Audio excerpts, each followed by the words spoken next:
dit l'un de nos invités, Ludovico Orlando, le cheval est le premier instrument de globalisation du monde. Apparu il y a 4 millions d'années sur le continent nord-américain, il a été un acteur majeur pour nos civilisations. Pourtant, reconstruire l'histoire de sa domestication a été difficile et certaines questions restent en suspens. Comment les variations génétiques des génomes des chevaux peuvent-elles nous aider à faire ce voyage dans le temps? C'est au galop que l'on revient sur les origines des chevaux domestiques.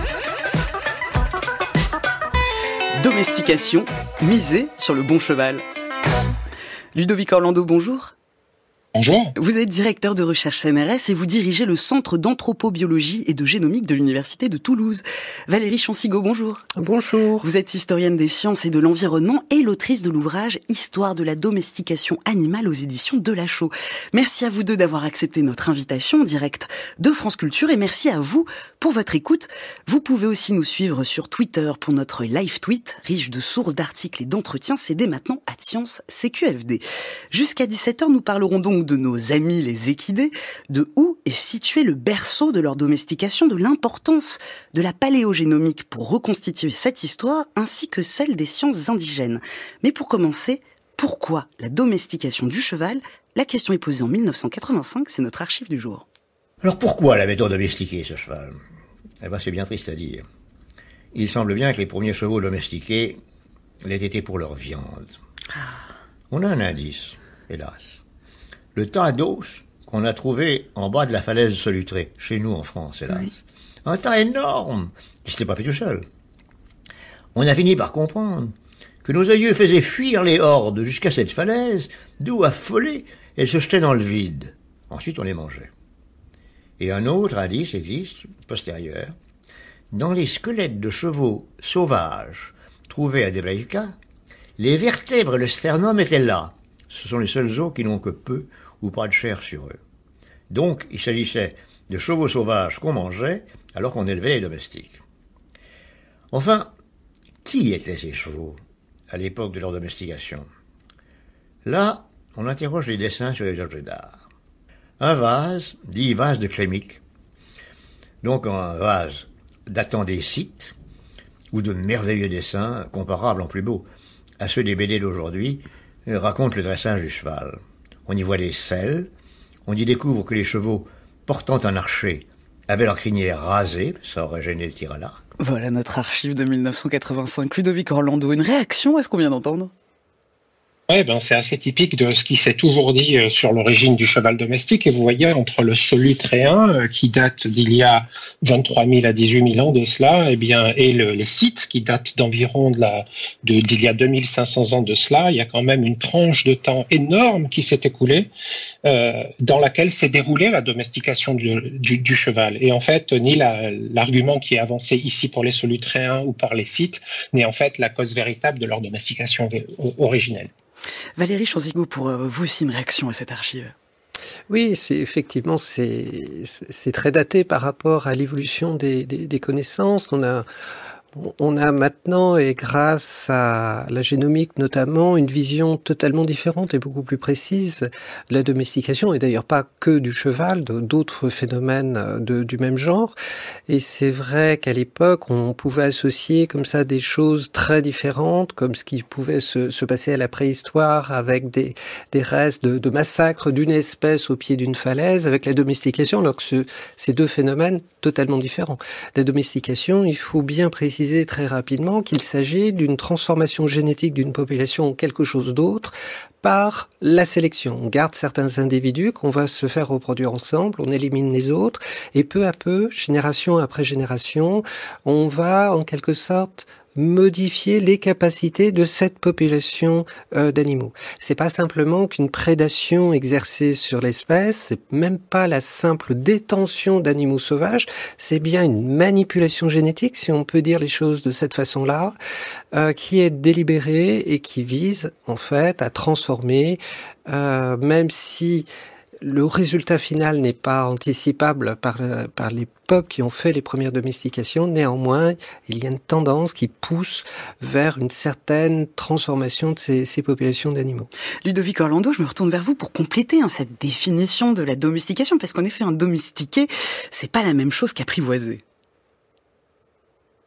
différent. Alors évidemment, il y a une dimension qu'il ne faut jamais oublier dans les phénomènes domesticatoires en général, c'est que, outre la génétique et le contrôle de la reproduction de l'animal, eh bien la relation est bijective, elle va dans les deux sens, c'est-à-dire que les humains agissent sur l'animal, le modifiant, d'ailleurs volontairement ou involontairement, car vous pouvez avoir, par vos manipulations, cherché à obtenir une nouvelle caractéristique de l'animal, mais il se trouve aussi que selon comment vous croisez les animaux, vous pouvez les rendre plus proches les uns des autres, plus consanguins les uns avec les autres, alors que la consanguinité n'est pas forcément quelque chose que vous chercheriez a priori, puisque généralement elle est associée à des déficiences génétiques ou des tares génétiques. Donc vous voyez, il y a une relation qui est d'abord des humains vers les animaux, mais il y a aussi une relation des animaux vers les humains, puisque ceux-ci leur rendent un certain nombre de services, qu'ils soient des services matériels, la fourniture de viande, en effet, la fourniture d'une énergie motrice, mais parfois aussi simplement des services qui seraient d'ordre plus social ou symbolique. Symbolique, par exemple, si un animal d'un nouveau type apparaît, eh bien, seuls celles et ceux qui auraient des richesses pourraient se permettre de se l'offrir, et ainsi, vous voyez comment l'animal, cette fois, peut servir de signe extérieur, simplement symbolique, dans les sphères sociales. Alors vous parlez des services différents, Ludovic Orlando. Est-ce que on sait quelles sont les hypothèses sur là où les raisons de la domestication du cheval? Est-ce que c'est celle de la viande chevaline, comme on l'entendait dans cette archive? Alors en effet, d'ailleurs on dit là la domestication du cheval, mais ce que nos travaux ont révélé en s'appuyant énormément sur des allers-retours entre l'archéologie et la génomique évolutive, vous savez, cette science qui vise à lire dans les variations de l'ADN les généalogies et les actes de sélection faits par les éleveurs du passé, eh bien nous avons pu montrer qu'il y avait des domestications du cheval. J'entends par là qu'il y en a eu au moins deux. Et donc pour la toute première, celle que les archéologues nous indiquait avoir eu lieu il y a 5500 ans de cela dans les steppes d'Asie centrale, plus précisément d'un pays qu'on appelle aujourd'hui le Kazakhstan, eh bien, il semble bien que la motivation ait été au moins double. D'une part, le cheval, en effet, fourniture de viande, on voit ça sur le registre archéologique, car il y a des centaines de milliers d'ossements et de dents de chevaux qui ont été retrouvés à proximité de villages sédentaires de ces humains qui vivaient il y a 5500 ans de cela, mais aussi son lait était bu, ça on le sait par des inférences archéologiques géochimiques. On vise ici à regarder la chimie des restes alimentaires qui restent encore incrustés à la surface des céramiques par exemple, et d'y retrouver des signatures absolument non ambiguës de la présence de lait de jument par exemple. Donc voilà pour la première, mais il se trouve que nos travaux montrent qu'il y a une seconde domestication du cheval, qui, elle, d'ailleurs, sera celle qui aura le plus grand succès, jusqu'à faire émerger l'ensemble des chevaux domestiques qui existent sur Terre aujourd'hui, alors que je vous parle. Et cette seconde domestication a eu lieu il y a 4200 ans, de cela environ, à l'ouest du territoire que je viens de mentionner, plus exactement au nord des montagnes que l'on appelle le Caucase, donc dans les steppes occidentales, si vous voulez, de la Russie. Et cette fois, il semble bien que le cheval est soit devenu l'instrument de la mobilité par excellence. Et si je peux me permettre d'avancer ça, c'est que à mesure que l'on voit ce cheval d'un nouveau type génétique, donc vous voyez, pour reprendre la définition de Valérie, quelque chose qui a été façonné, sélectionné par la main de l'homme et dont la reproduction a été en effet contrôlée, eh bien on voit ce cheval d'un nouveau type se répandre depuis son berceau initial à travers l'Eurasie en à peine quelques siècles. Et on a du mal à imaginer que cette expansion aussi vertigineuse et aussi rapide ne soit pas motivée par ce nouveau véhicule, cette nouvelle force motrice que permettait d'obtenir le cheval. On va revenir plus en détail sur les grands âges principaux de domestication connus, mais avant ça, Valérie Chancigot, on peut rappeler les conséquences principales de la domestication du cheval, l'importance, comment le cheval a transformé certaines sociétés. Oui, il y a en fait dans les phénomènes de domestication, il y a toujours besoin de faire un aller-retour entre les aspects biologiques, mais ce n'est pas qu'une question de biologie, c'est aussi une question, je dirais, de société, de construction des sociétés humaines. Et c'est vrai que les sociétés possédant le cheval, à partir du moment où on l'utilise pour transporter des marchandises ou se transporter soi-même, c'est des sociétés qui vont avoir une sorte de dynamisme absolument incomparable par rapport aux autres, ce qui explique d'ailleurs l'appétit pour le cheval, d'une certaine façon, de sociétés qui vont l'adopter très rapidement, de façon souvent assez lointaine de son berceau originel. Cette imitation, d'ailleurs, va se retrouver bien plus tard, quand on aura réintroduit le cheval, quand les Européens auront réintroduit le cheval en Amérique du Nord et en Amérique du Sud également. Et ça, c'est des phénomènes tout à fait intéressants parce qu'on voit que des sociétés humaines qui n'avaient, dans certains cas, pas d'exemple de domestication, sont capables d'adopter des animaux domestiques, alors même qu'il y a derrière toute une technicité à acquérir, parce que la détention d'un animal domestique que l'on va faire se reproduire exige effectivement une technicité propre, et ça veut dire que ce qui circule, c'est encore une fois pas que des individus biologiques, mais c'est aussi tous les aspects culturels qu'il y a derrière. On reviendra là encore sur le détail sur le paradoxe de l'Amérique. Ludovic Orlando, sur justement cette question sur le cheval, à quel point il a été central dans la construction de nos mondes modernes. Bien, il faut s'imaginer qu'il y a un monde d'avant le cheval et un monde d'après le cheval. Donc je disais, ce monde d'avant le cheval, pour aller vite, c'était il y a 4200 ans de ça et tous les millénaires qui ont précédé.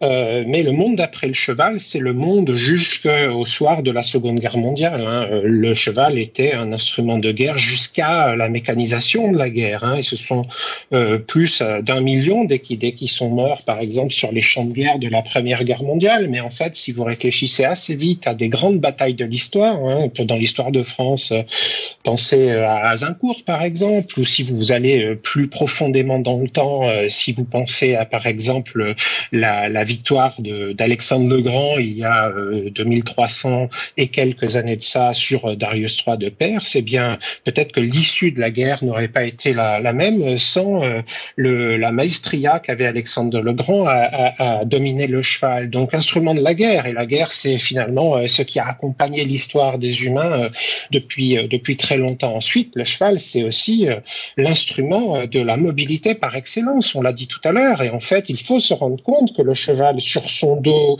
ou une fois nous assis sur des chars, qu'ils soient de guerre ou simplement des chars comme des charrettes, si vous voulez, eh bien, au-delà de nous-mêmes, ce sont nos cultures qui se déplacent. Je veux dire par là nos langues, nos religions, notre manière de penser le monde, nos concepts, nos théories, mais au-delà de ça, nos instruments se déplacent avec nous, ainsi que nos maladies, en fait, nos germes. Si bien que le cheval, indirectement, est un instrument qui a complètement révolutionné par sa dynamique, son étendue géographique et la vitesse qu'il a amenée, qui a complètement révolutionné la nature profonde des relations entre les peuples, et bien depuis 4200 ans de cela. Ça, on le voit très très bien dans nos travaux, et d'ailleurs je le raconte dans ce livre, La conquête du cheval, aux éditions Odile Jacob, c'est que lorsque ce second cheval d'un nouveau type est domestiqué il y a 4200 ans de cela, dans le siècle qui suit, la roue à rayons apparaît et le char de guerre apparaît avec elle, et si bien qu'on a cette alliance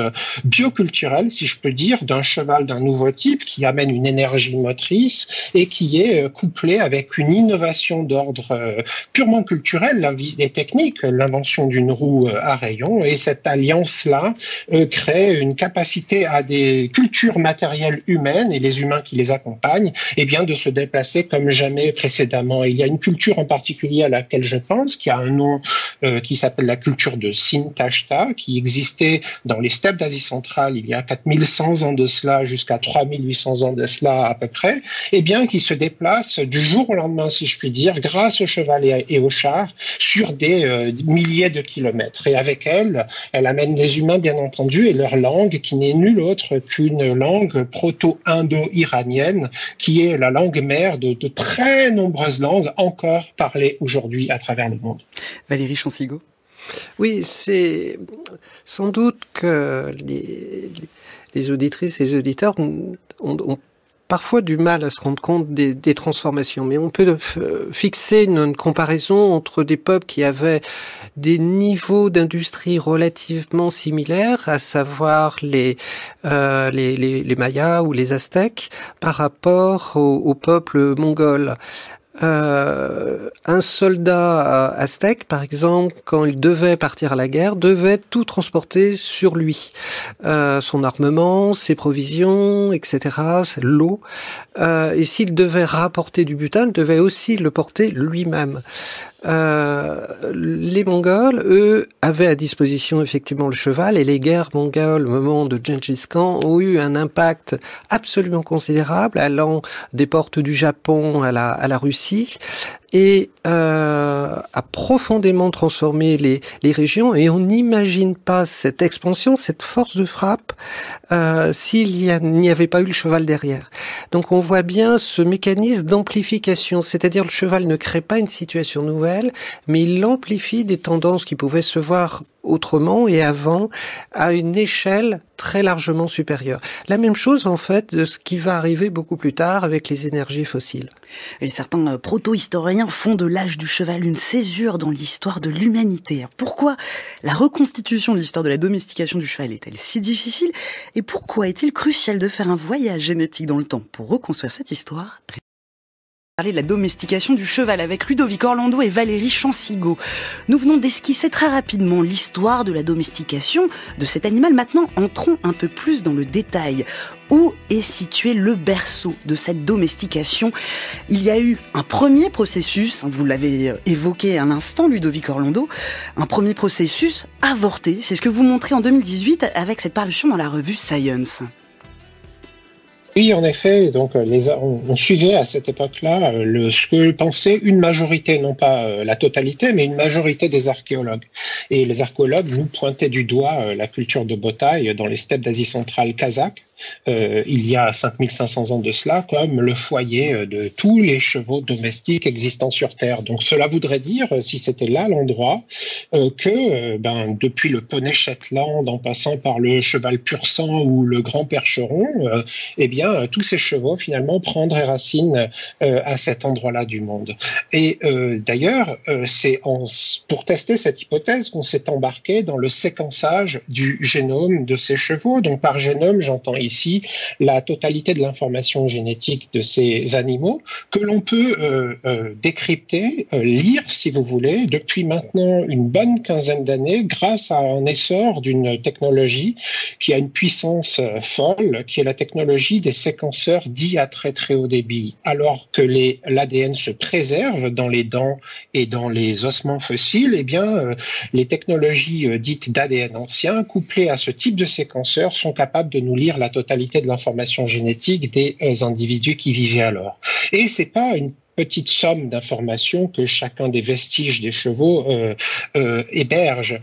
Par exemple, il faut imaginer le génome d'un cheval comme une suite de lettres, les 4 lettres de l'ADN, C-A-G-T, comme une suite de lettres qui fait environ 2,6 milliards de lettres. Pour vous donner une comparaison, dans toute l'œuvre de Proust, il y a 10 millions de lettres. Donc vous voyez que chaque génome de chaque cheval du passé regorge de 250 fois l'œuvre de Proust en termes de lettres. Donc je vous fais toucher ici du doigt que ce message génétique, il est forcément éminemment riche en informations. Et parce qu'il est si riche, et puisque l'ADN se transmet le long des généalogies, dès lors qu'on a l'ADN, on est capable de dire dans quel endroit de la généalogie historique on se situe. Et on peut même savoir quels étaient les chevaux les plus proches les uns des autres ou les plus éloignés. Donc en faisant ce travail génétique-là, ce que l'on a observé, c'est quelque chose d'absolument inattendu. Alors même qu'on croyait séquencer le matériel génétique des chevaux alors que les humains l'auraient domestiqué pour la première fois, donc le père et la mère fondateurs de ce que sont les chevaux domestiques aujourd'hui, ces chevaux donc de Botaï, il y a 5500 ans de cela, se révélaient à nous comme les ancêtres directs du seul cheval que l'on pensait alors comme le dernier survivant sauvage sur Terre, à savoir le cheval de Przewalski.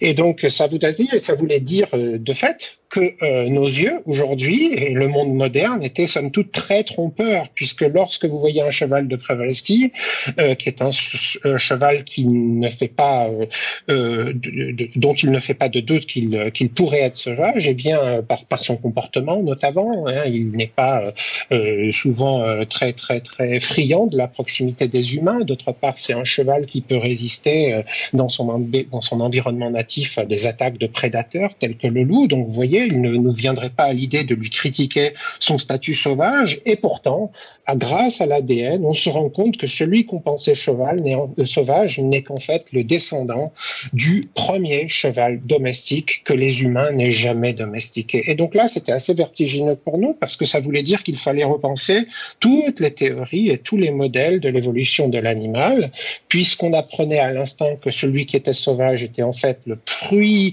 d'une expérience de domestication première qui avait somme toute avorté, puisque le cheval était retourné comme par marronnage à l'état sauvage. Mais de fait même, puisque cette évidence était vraie, ça voulait dire par ailleurs que tous les autres chevaux existants sur Terre, les chevaux que l'on appelle domestiques, il y en a 60 millions sur Terre aujourd'hui, quels qu'ils soient dans le monde, eh bien leur origine était inconnue. Et de là, de nous embarquer dans exactement la même étude qui remonte par la génomique, les généalogies dans le temps, eh bien pour essayer de trouver ce second foyer d'une domestication du cheval.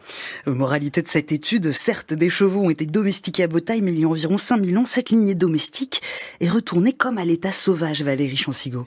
Oui, il faut revenir, parce que les mots, en particulier en français, peuvent être trompeurs, parce que le terme de sauvage peut désigner des réalités totalement différentes.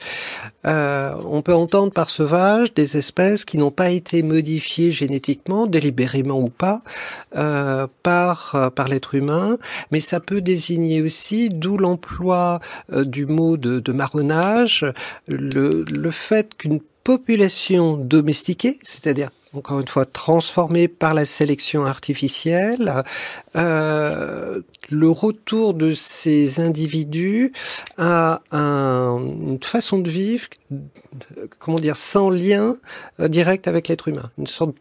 Ils vont dans la nature, ils se reproduisent naturellement dans la nature. Ils deviennent sauvages, mais la nature de ces individus est différente de leurs ancêtres réellement sauvages, parce que entre les deux, il y a eu une transformation. Le marronnage désigne simplement cette capacité qu'ont presque la totalité des espèces domestiquées à pouvoir vivre dans la nature sans l'aide des êtres humains. Je dis presque parce qu'il y a une espèce qui est totalement incapable, c'est le ver à soie. Et certains spécialistes pensent d'ailleurs que c'est la plus parfaite espèce domestiquée, et en tout cas, le ver à soie est incapable de le faire. Mais la plupart des autres espèces domestiquées sont capables effectivement de former des populations marronnes et de vivre de façon spontanée dans la nature sans l'aide d'êtres humains. Quand a donc eu lieu le second événement de domestication réussie? Ludovic Orlando, vous avez percé ce mystère dans une étude parue dans la revue Nature en 2021. La domestication de tous nos chevaux modernes a eu lieu à ce moment-là, il y a 4200 ans. Oui, alors là, vous voyez, alors que pour la première étude, nous avions les archéologues qui pouvaient nous aider à nous pointer la culture Beautail comme finalement le candidat le plus vraisemblable au démarrage du processus, eh bien là, nous étions bien en peine de savoir où regarder. Tout à coup, c'était assez vertigineux, comme je le disais, puisque en fait, le territoire de toute l'Eurasie s'ouvrait à nous comme un champ des possibles, puisque des hypothèses avaient été émises alors que le cheval ait pu être domestiqué en Ibérie, en Espagne et au Portugal, mais d'autres archéologues avaient émis l'hypothèse qu'il ait pu être domestiqué en Anatolie, d'autres dans les steppes pontiques, d'autres enfin dans encore d'autres territoires, si bien que notre raisonnement a été de se dire, puisque l'on vient finalement d'être très surpris par nos propres résultats, on s'attendait vraiment à ce que Beautail nous explique tout, et puisqu'on ne comprenait finalement plus grand-chose après notre étude, on s'est dit, ne refaisons pas la même erreur et essayons de regarder tout sous un angle nouveau. Donc l'angle nouveau, c'était de se dire finalement l'Eurasie tout entière pourrait être un candidat de domestication du cheval. Et donc nous voilà à entreprendre d'entreprendre une nouvelle étude qui, cette fois, n'allait pas se cantonner à un seul site archéologique, mais qui, en fait, allait investir l'ensemble des sites archéologiques pour lesquels nous aurions pu trouver des restes d'ossements et de dents de chevaux. Donc, ça s'étend depuis la façade atlantique, depuis la France et le Portugal et l'Angleterre également, jusqu'à la façade pacifique. J'entends par là la Sibérie orientale et la façade orientale de la Chine. Et on s'est mis à refaire ce travail de paléogénomique, de séquençage du patrimoine génétique total des chevaux dans le passé. On a évidemment braqué notre attention sur le 3e et le 4e millénaire avant notre ère, puisque l'étude de Botaille située il y a 5500 ans, donc au 4e millénaire avant notre ère, eh bien, nous indiquait que ça avait dû se passer après cette époque-là. Donc, on a séquencé plusieurs centaines, en fait, de chevaux qui dataient d'il y a 2000 ans de cela à plus de 50 000 ans, avec un énorme focus sur entre 2000 ans de cela et 5500 ans de cela. Et la chance qu'on a eue, je dois dire, c'est que nos travaux ont permis de découvrir une carte de l'Eurasie qui, du point de vue du cheval, était très, très marquée régionalement. En somme, nous découvrions que le cheval d'un endroit, génétiquement, était différent du cheval d'un autre grand bassin géographique. Par exemple, celui d'Asie centrale était très différent de celui d'Anatolie, qui était lui-même très différent de celui de l'Europe orientale ou de l'Europe occidentale, et ainsi de suite. Si bien que si les types génétiques étaient réduits à des bassins géographiques très précis, eh bien, le jeu constituait simplement à se rendre compte de la localisation du type génétique qui a eu le succès qu'on connaît jusqu'à nous aujourd'hui. Et donc ce type génétique que je vais vite appeler ici le cheval domestique moderne, eh bien on a vu son émergence génétique, si je puis dire, au nord du Caucase, dans les steppes occidentales de la Russie, il y a 4200 ans de cela. Et alors qu'il était à l'époque qu'un tout petit confetti, ce qui est assez intéressant d'ailleurs, c'est que ce sont 3 cultures matérielles humaines qui lui sont associées, donc il ne semble pas, d'après la culture matérielle archéologique, que l'invention du cheval moderne domestique, ce soit l'apanage d'un seul peuple, en fait plusieurs peuples, au moins 3, ont mélangé leur savoir-faire et leurs intentions pour arriver à cette prouesse que de domestiquer ce nouveau cheval. Eh bien, alors qu'il était réduit à ce confetti-là du monde, en quelques siècles à peine, il occupait l'Eurasie tout entière et bientôt, il allait pénétrer l'Afrique pour la première fois. Oui, c'est-à-dire que dans l'essentiel de l'Eurasie, avant 4200 ans, les chevaux restaient là où ils étaient, et à partir d'il y a 4200 ans, la main de l'être humain a donc changé la distribution naturelle des chevaux. C'est exactement cela. Un cheval... Nous avons perdu Ludovic Orlando en cours de route.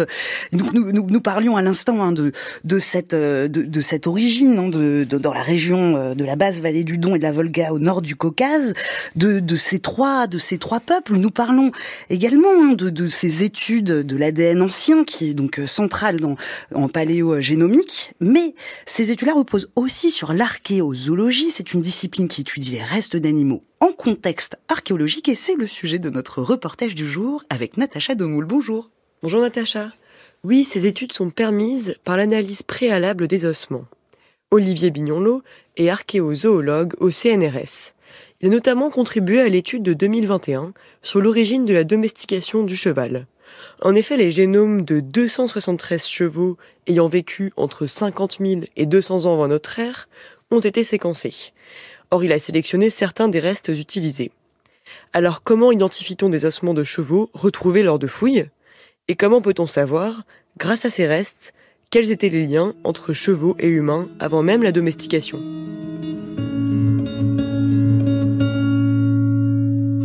Alors, l'objet qu'on a sous les yeux, c'est une tête de cheval. Alors, dans son expression osseuse. Donc on a ici d'un côté un crâne et puis ici toute la mandibule en fait. Donc voilà, donc ce crâne en fait il est composé de différents éléments avec des éléments qui sont plus précieux et plus utilisés la plupart du temps avec la paléogénomique. En tout cas il réserve le plus d'informations. C'est l'os pétreux qui correspond au conduit auditif, donc qu'on voit ici. Et puis tous les éléments dentaires, lorsqu'ils sont bien conservés, sont aussi très informatifs parce qu'ils sont très minéralisés également et que c'est un très bon piège pour en tirer plein d'informations génétiques. Et donc ce genre de parties osseuses, c'est celle que vous essayez de sélectionner, de transmettre pour des analyses ADN, c'est ça ? Tout simplement, les os pétreux et les éléments dentaires étant les plus minéralisés, ils offrent le meilleur réservoir d'informations pour une exploitation dans le cadre des analyses paléogénomiques. Est-ce que vous pouvez nous expliquer quel est votre rôle en tant qu'archéozoologue dans la sélection des pièces qui vont être analysées ? Donc, c'est une forme de garantie qu'on ne se trompe pas d'animal. Ça peut paraître assez simple à dire comme ça, mais ça peut gagner beaucoup de temps lorsqu'on a des analyses à faire en série, puisque dans le cadre de cette publication, il y avait plusieurs centaines de spécimens, et donc ce sont des masses d'informations tout à fait considérables, et ça permet de sécuriser les informations qu'on fait entrer dans la chaîne de traitement. Et donc pour ça, on est passé tout à l'heure devant une sorte de bibliothèque d'os. C'est ce genre de bibliothèque que vous utilisez ? Tout à fait, on appelle ça communément une ostéothèque. C'est tout un ensemble de référentiels par taxon, qui parfois est complété par un deuxième référentiel par partie anatomique, et qui permet en fait de lire les formes et d'assurer une détermination. Généralement, c'est un outil usuel qu'emploient les archéozoologues. Donc, concernant cette étude de 2021, quels avaient été les résultats ?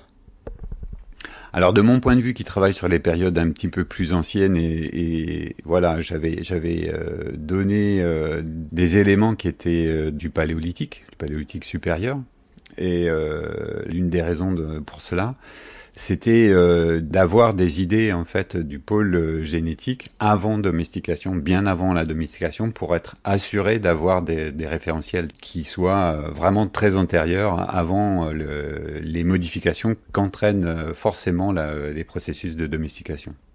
Vous travaillez généralement sur des périodes antérieures à celles où les chevaux étaient domestiqués.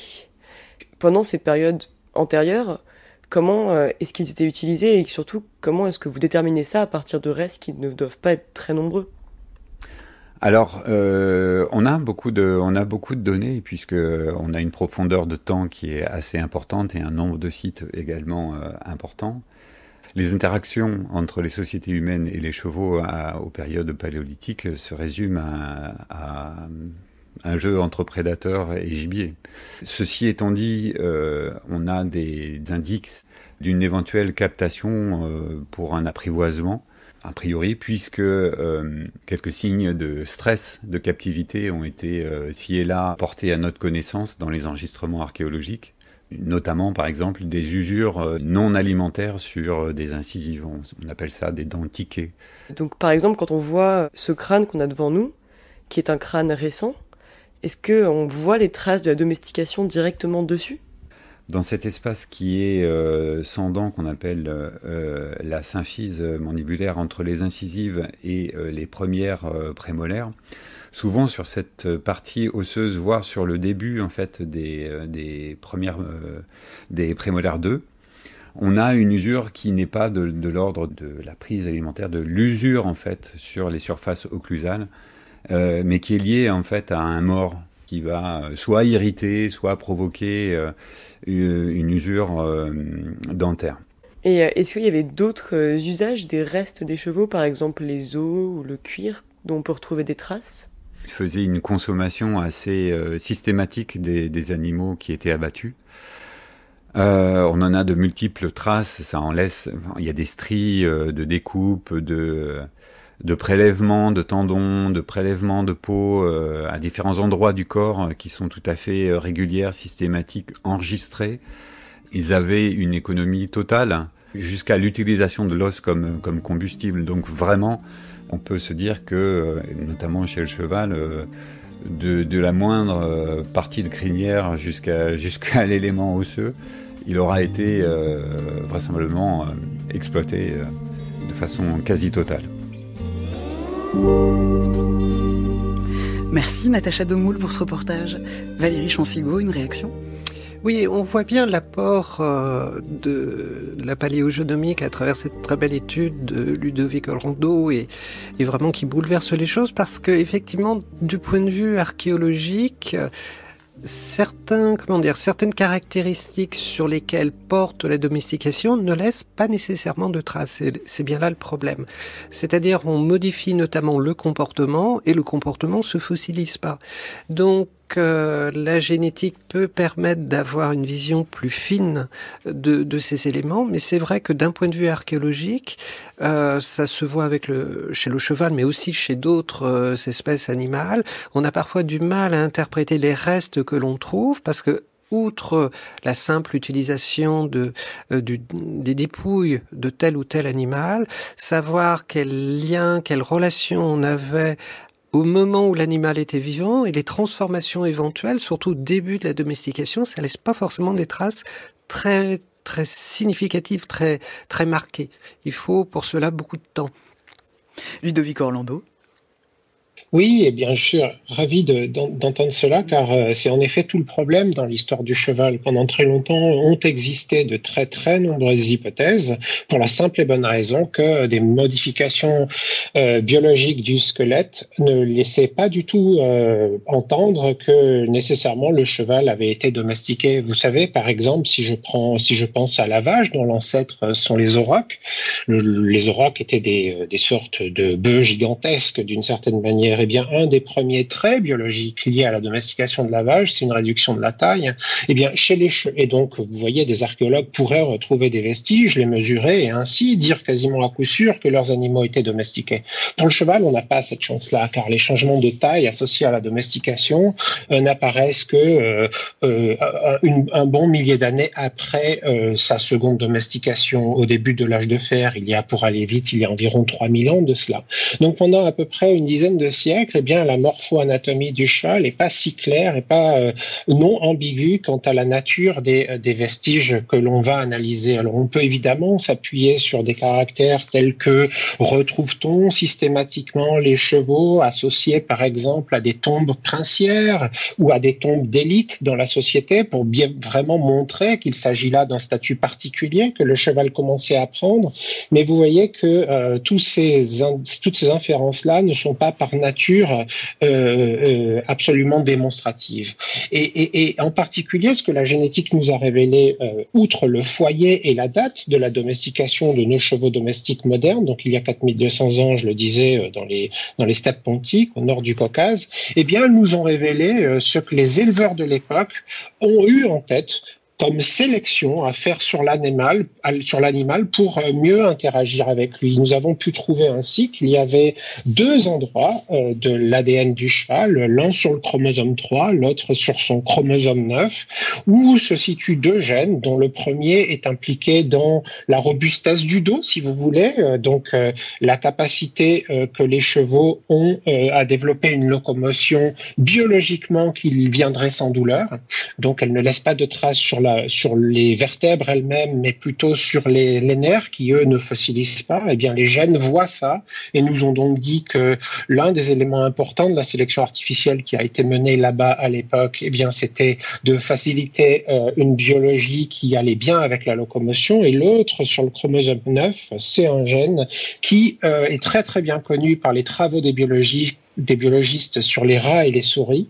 Et ce gène-là, dont le nom est ZFPM1, est impliqué dans le contrôle de l'anxiété et de la docilité des animaux. Autrement dit, les éleveurs de l'époque, par tâtonnement, par truchement de facilité à interagir avec certains animaux plutôt que d'autres, ils ont, malgré eux, lancé un travail de sélection vers un type de cheval qui était plus docile. Alors, plus docile vraisemblablement pour faciliter leur tâche, mais également pour faciliter l'interaction du cheval lui-même avec d'autres chevaux parce que leur mode d'élevage les faisait tendre à les parquer ensemble dans des enclos. Donc vous voyez comment la biologie ici qui est microscopique, pas celle que les archéozoologues observent à l'œil nu comme Olivier Bignonlot, mais plutôt microscopique, celle que l'on ne voit pas sans des instruments aussi sophistiqués que les séquenceurs, et bien ici se complémentent pour raconter une histoire ensemble.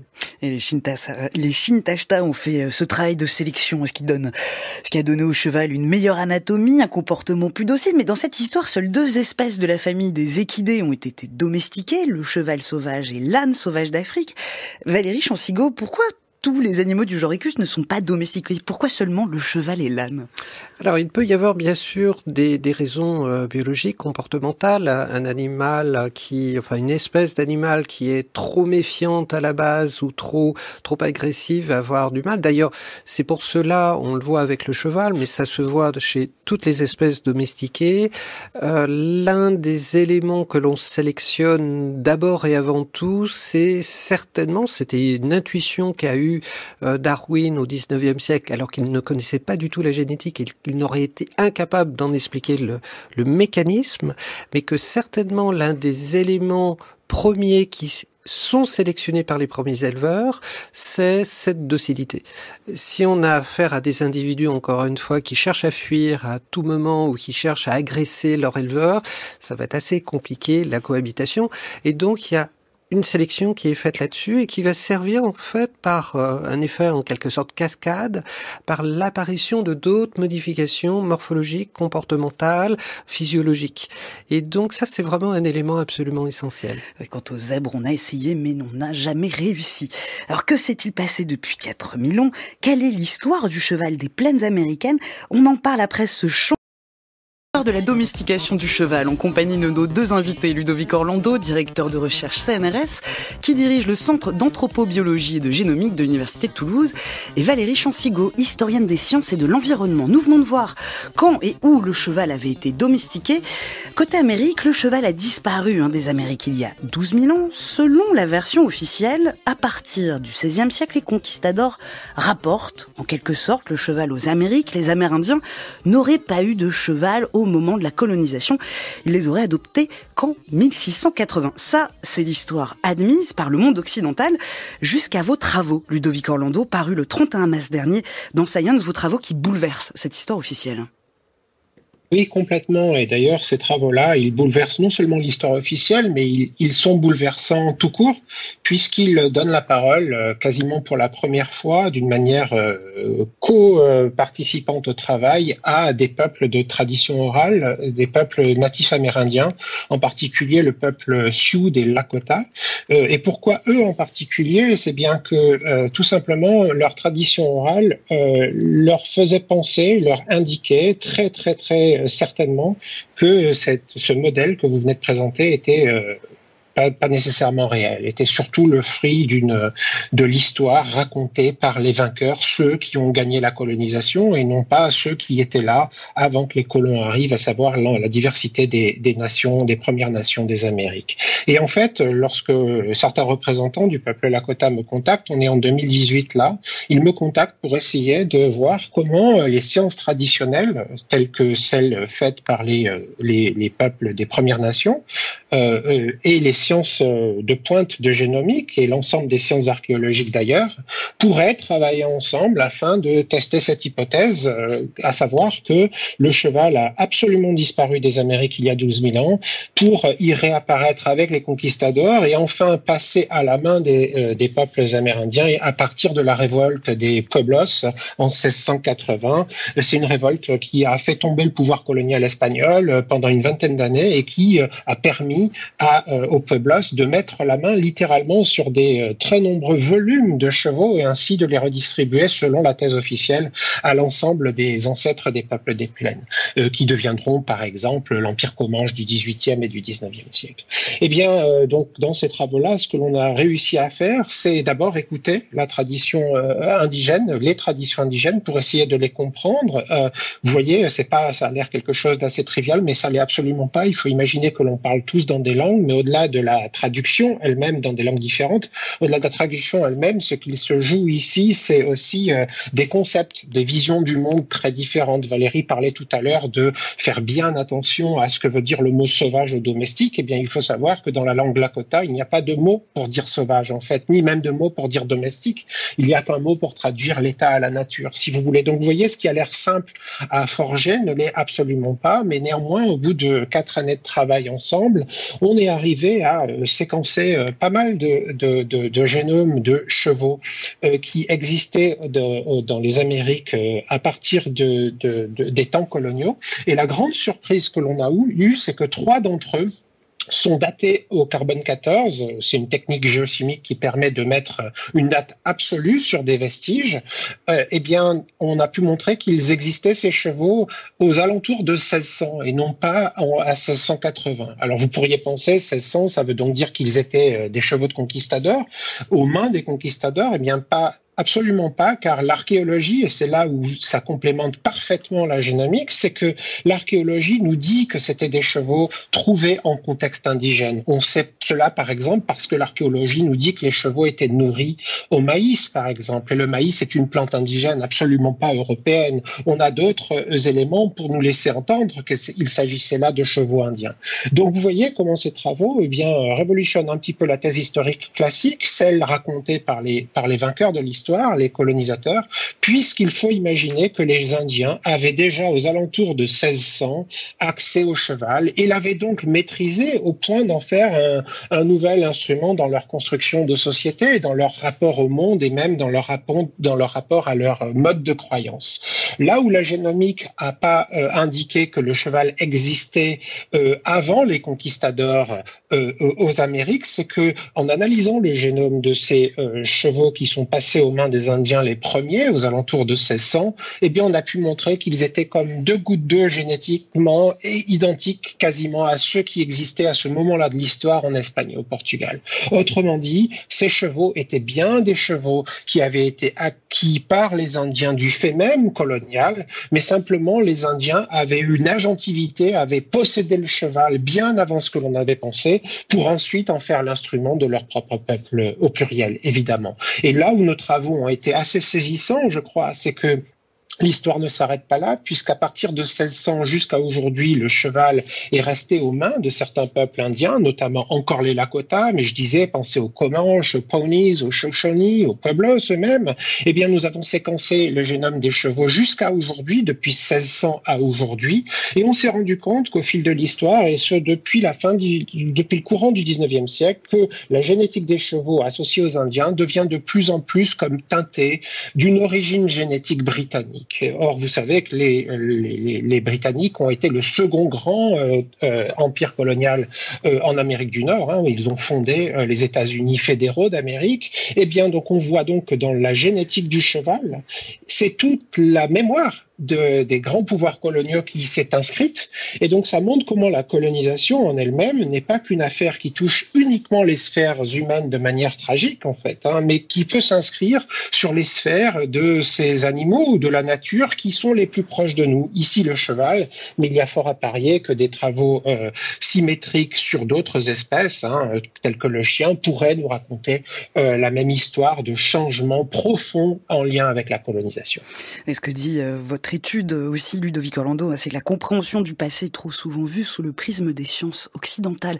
On arrive à la fin de cette émission. Valérie Chancigot, est-ce qu'on peut imaginer la manière dont le cheval aurait évolué s'il n'avait pas été domestiqué un jour ? Non. On pourrait dire que selon toute probabilité, il aurait purement et simplement disparu, comme en Amérique du Nord, puisque, après tout, l'ancêtre sauvage initial, lui, a bel et bien disparu. Comme d'autres espèces aussi, il faut imaginer quand même que lorsque l'être humain sort d'Afrique, commence à coloniser avec succès, ça participe au génie de l'espèce humaine. La totalité des terres immergées à l'exception du pôle sud. Il faut savoir que c'est un rouleau compresseur qui s'abat sur les différents continents. Et ce qui se passe en Amérique explique la disparition du cheval qui existait à l'arrivée des populations des paléo-indiens.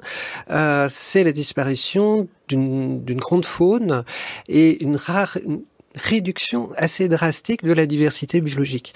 Cette diminution de la biodiversité n'est pas due à l'époque moderne, même si elle change de nature et s'accélère à l'époque moderne, elle commence dès la préhistoire.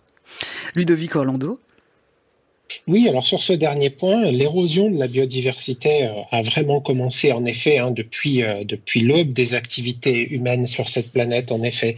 Et ce que nos travaux ont pu montrer en l'espèce sur le cheval, c'est que néanmoins au cours des 2 derniers siècles, c'est pas long au regard de l'histoire, les 2 derniers siècles, la diversité des génétiques des chevaux a perdu environ 16% de son volume, si vous voulez, ce qui veut dire qu'aujourd'hui et en 1800, eh bien la diversité génétique elle s'est vraiment appauvrie. Et si on poursuivait cela à l'avenir, il y a fort à parier qu'il n'y ait plus de diversité génétique tout court, tout simplement parce que les humains, à partir des années 1800, ont commencé à fabriquer ce que l'on appelle des variétés agronomiques, c'est-à-dire ont commencé à reproduire des animaux qui se ressemblaient entre eux, les grands avec les grands, les petits avec les petits, les rapides avec les rapides, et ce faisant, on crée ces variétés pour assouvir certaines utilités très particulières, vous voyez, et ce faisant, eh bien, si l'on ne reproduit plus tout le monde ensemble, eh bien, c'est forcément que des variations génétiques qui préexistaient n'ont plus trouvé d'utilité à nos yeux et ont été perdues à tout jamais. Donc,